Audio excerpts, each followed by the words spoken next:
When you see this combination with the star and this lettering, it's clear that it's Maybach time on Autogefühl today. The Mercedes-Majbah S-klase. Today they set something on the top of the most extensive S-class facelift of all time, now in the most exclusive Maybach version. And yeah, we Germans like to have these in the language. It's maybe not that beautiful, but that's how it is. But we can find a lot of beautiful details with this vehicle here. We'll give you a full tour, exterior, luxury interior, and the tech facts, what we have under the hood. I'm Thomas, this is Autogefühl in 4K, full screen, full length. Let's go with the larger front grille, special Maybach design then. This is also illuminated then, the lettering, and also the vertical fins, they go through the sensor area as well. The illuminated top star on the hood is new for all S-Class facelifts.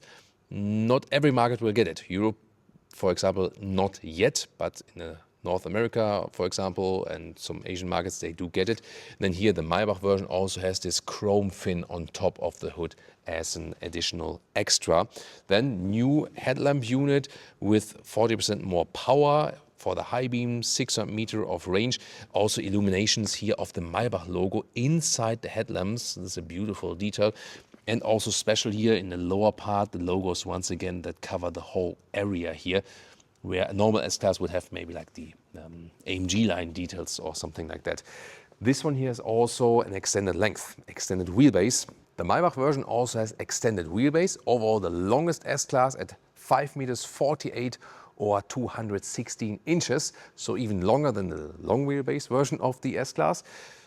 And here the wheels, in this case 20-inch, but you will also get 21-inch. And here now news, the Mercedes star always stays upright when the car is stationary. Maybe also when it's running, let's see about that.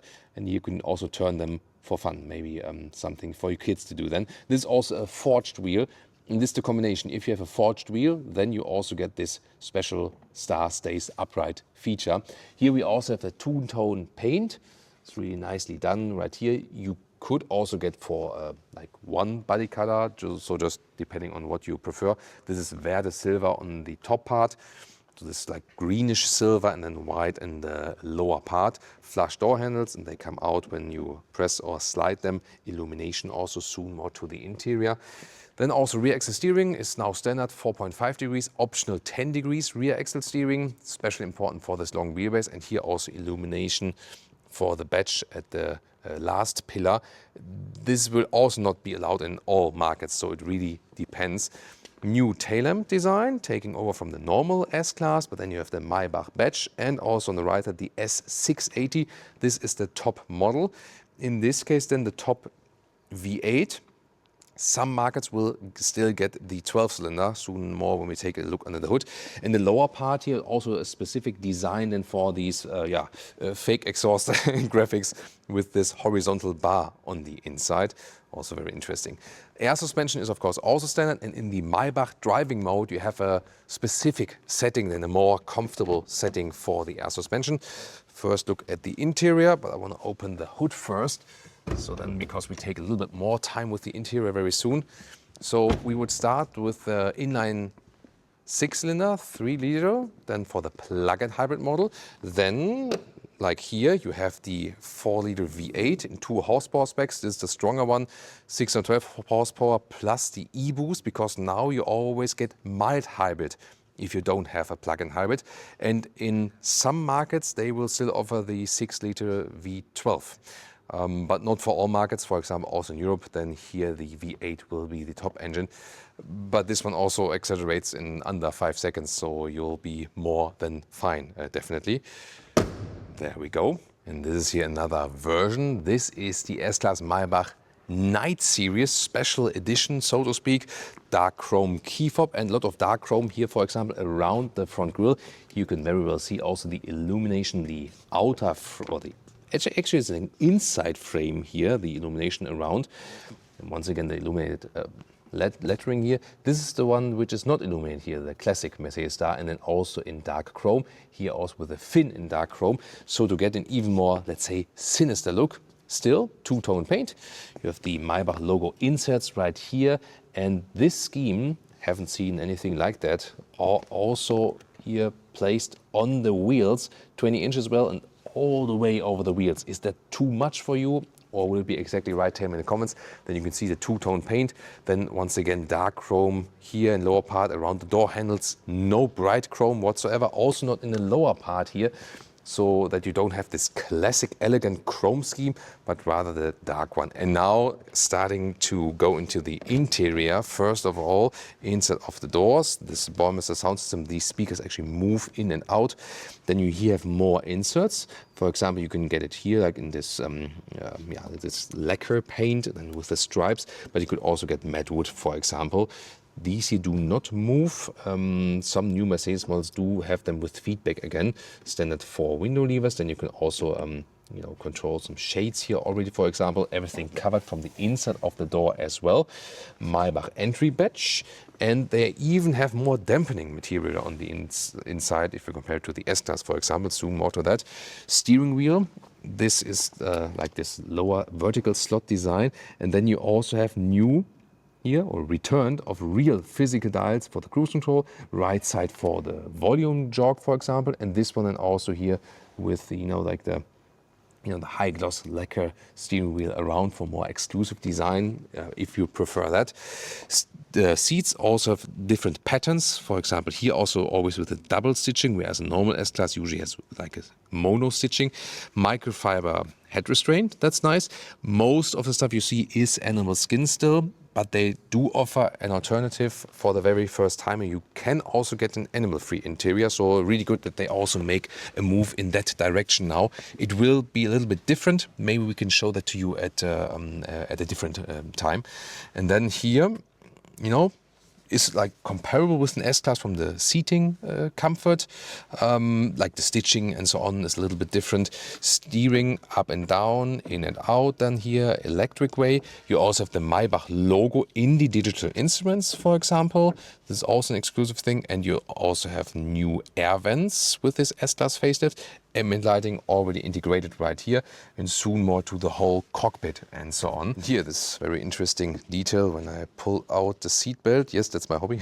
Here, this is the symbol for the heated seat belt, up to 44 degrees, 111 Fahrenheit. It's really a nice luxury feature. Doesn't have to be. Also available for the normal S-Class, but new luxury feature. And here, have you seen these pedals here? Special Maybach pedals they employ here as well. And by the way, the base price will be around 175,000 euros, 180,000 euros, something like that. There's also more extra equipment, so it will be a little bit more expensive than before. However, as it stands here right now, with a lot of options, of course, like more like 250 or something in that region, so more in the regions of I could also buy a flat for that. And then here, this new cockpit, new S-Class cockpit is digital instruments, passenger screen here, and then 14.4 central screen. There are a lot of black bezels, you gotta say that. And you have more horizontal orientation. Before it was vertical. Once again, the ambient lighting, nice integration, everything wrapped and covered. However, the rest is less high gloss black, at least if you want that, So for example, here the buttons, here is like the drive mode selection. There you can also select in the Maybach mode. New inductive charging pads here, left and right, also ventilated. And then this is this very elegant design with the lines. Manufacture is like their special workshop for that. However, you could also get for a matte wood there. And my favorite features belong here, like this is the adaptive cup holder thing. They also have some illumination. Can't get it to work here at this moment, but these middle fields would be illuminated, and they're really now adaptive, so bottles don't fly all over the place anymore. USB-C chargers right here, and it's also nice to open and close this one. Here, split armrest, 2 more USB-C chargers. The middle console in the rear will soon also be very, very interesting. Headroom, 1.89 m, 6'2", still some headroom left. And here is also like everything is covered.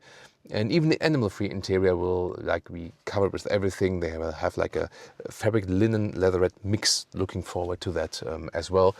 And what's also pretty cool is that you have this split sun visor here, that you have this one also done here in the front. So that's a nice move. And once again, even in the top, some more ambient lighting, for example.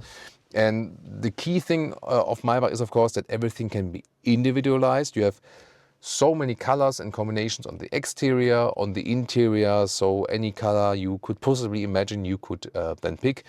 And what they also do, because I took a look at the workshop here today as well, you can also get individual stitching. For example, if you say like, you want your personal logo or your initials, maybe like you want them here in the head, in the cushion, something like that. This would also be possible, or maybe on the seats. So this high level of individualization, this is what it's all about. Here, by the way, the glove box, also nice fabric covering from the inside, folds down smoothly. Yeah, and really massive middle console here. But by that, you can also really use all of these materials and also the individual materials you would possibly like to have. I think it's time for the rear seats, because this is always something very, very special. And actually, we do have also electric doors. It depends on like from where you want to use them and how. So when I get in here on this side, I can also open them for Jonas then, for the camera. So there we go. This is the way. And you can either control them from these screens, 13-inch new screens here with new infotainment and hardware on it and so on. I can also open them right here. There we go. So here I can, for example, also open or close the doors. So like this here can be opened from there or using the central display. Left from there. I don't know why it's not working yet. Ah, okay. Because you say like just on the other side, but I think it's more actually handier here to use the button in the top. So here in this case you press and hold, there we go, to open it, or you pull it once and then it closes again. And here you feel that you have this even longer wheelbase in this version in comparison to the normal. I mean, look at that, even when I'm driving here as a tall adult, so much legroom then with this extended wheelbase. And then you have these additional cushions then here for your lower area. Then a nice detail here, illumination of the seatbelt holders here. Then you can also find them at night. Isofix also in the rear seats. Then we have the seat belt bag or belt bag. So this like inflates a little bit. So in case of a crash, it's not applying so much pressure to one area. Yeah, and this pillows, you can also cover then the lower area, for example. The seat belts in the front now also have a heating function, by the way. This is very interesting in combination with seat heating. Then the seat belts in the front get warm. But it's like split in the front. You have the seat belt heating, you can pick. And here you have the belt bags to protect you a little bit better. Here's like an inductive charging pad, which is pretty much exposed. Then you have, let's say, 2 more smartphones here. No, it's not really for like phone calls. By this you could also control here this multimedia system, but you could also like do some other things like control seat massage and so on. This would also be possible.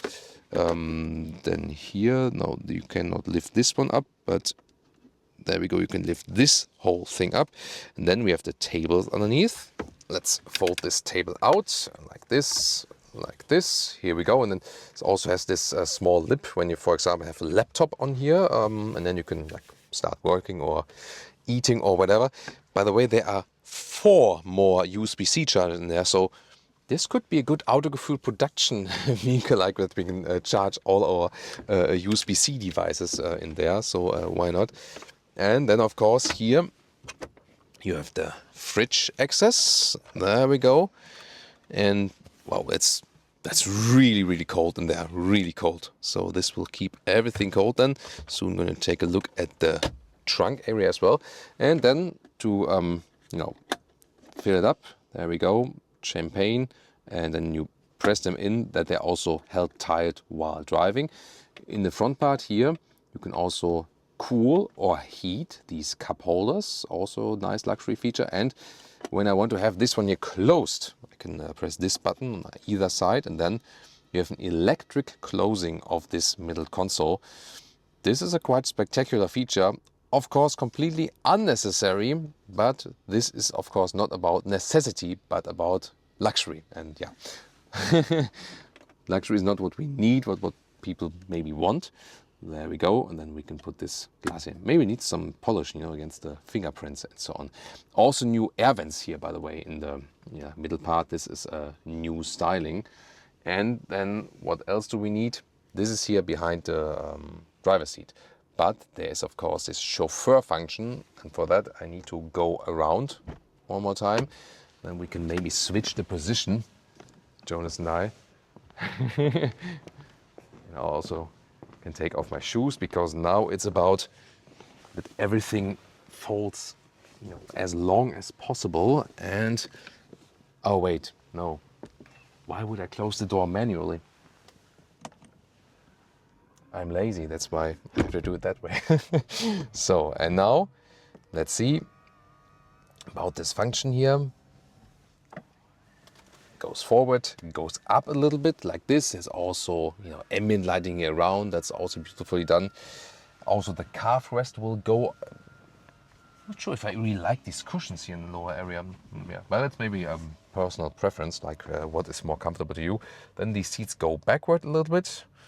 And the interesting thing is that in the normal S-Class long wheelbase, I cannot fully stretch my legs in that position. Let's see if we have a difference then here now. If that's, yeah, there's, I think this, what does it?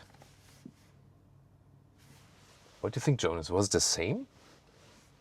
Maybe we have to scroll back to the S-Class, but here it's still, I mean, me with 189, 6'2", I cannot like, I'm sitting well here, yes, and that's still a luxury position, but like fully stretching my legs would be like this. So also here I'm missing like a little bit, and I think I don't have that problem in the Audi A8 or in the BMW 7 Series. So yeah, but maybe it's a little bit more than in the normal S-Class. I mean, this is a little bit longer wheelbase, so maybe a little bit, but not as much as I would have expected, honestly. So yeah, maybe I have to go a little bit like this then, a little bit like not really straight, or my feet a little bit to the outside, but still nevertheless a very impressive setup here. Also once again here with the ambient lighting on top here and like here, and at the same time not everything is focused on the screens and complicated. For example, here when I want to put up the electric shade, I just pull the window lever one more time or push it down, and this is a straightforward control. This is what I don't like in the 7 Series, that I have like the screen here. This is such an easy control. Here, by the way, laminated windows, of course, front and the rear. And what they have done now is very interesting. So the previous version, pre-facelift version, had active noise cancellation, which made it extremely silent. But at the same time, you had the feeling like you have like a vacuum next to your ear. And I felt that was unpleasant. And now they improved the dampen, like the sound dampening and so on, even further, that they say we don't need that anymore. And they also got the feedback, like from me and also from some customers, that they weren't feeling that pleasant with this active noise cancellation. So now the active noise cancellation is done, but still supposed to have like a really, really low noise level. And you already feel even static on the interior. It's so extremely silent in here. And looking forward then, of course, that we can also test or prove that while driving. You can, of course, press one button again, that everything moves up again. Always interesting to look at that for sure. Yeah, you can really see that this middle console here, it really goes through from the top part throughout the whole vehicle like this, you know. So the middle console is almost stretching across the whole wheelbase. This is definitely very, very impressive to see. Of course, you can apply shades and so on, also for this top roof. The rear shade here can also, there we go, put it down electrically. And also here, look at that, how this decor element area, which, you know, could also be a matte wood again, also stretches over the seats and so on. So a lot of handcraft in this vehicle, definitely. And one thing is missing is the trunk area, because you saw this fridge there. And we know it from the EQS SUV Maybach, that there you could remove the fridge. And here in the S-Class this was not possible. So you're very limited as for the trunk area. This is the V8 combustion engine, that's why the trunk is also deep. If you would have the plug-in hybrid, it would be on this level, so you lose in height. And here, the fridge is now, as we know from this EQS Maybach, removable. It's pretty heavy, but the thing is, if you don't need the fridge, you could also put it out like this. Be careful not to damage the car. There we go. Yeah, and then you have more trunk space available. with a trade-off of not having cool champagne during the next drive there. So you can decide about that. I think it's a good solution that you're at least a little bit flexible, and it's actually not too hard to put it in position again, and then you hear it like kind of clicking, and then it's in position here with the green light, and it's actually fine. 1 second. So tell me in the comments, what would be your most important feature here about a Maybach S-Class? Looking forward to read that in your comments. And also, which engine would you go for? Maybe the more economic plug-in hybrid, tax benefits, or then the V8? On if you like, you still could get that in your country, would you go for a 12-cylinder? Tell me in the comments. If you think, hey, S-Class is cool, but Maybach is maybe a little bit over the top for me, then we also have the original S-Class facelift review for you, and of course more luxury cars here on Autogefühl. We also have the pre-facelift version, which we drove actually of this S-Class Maybach.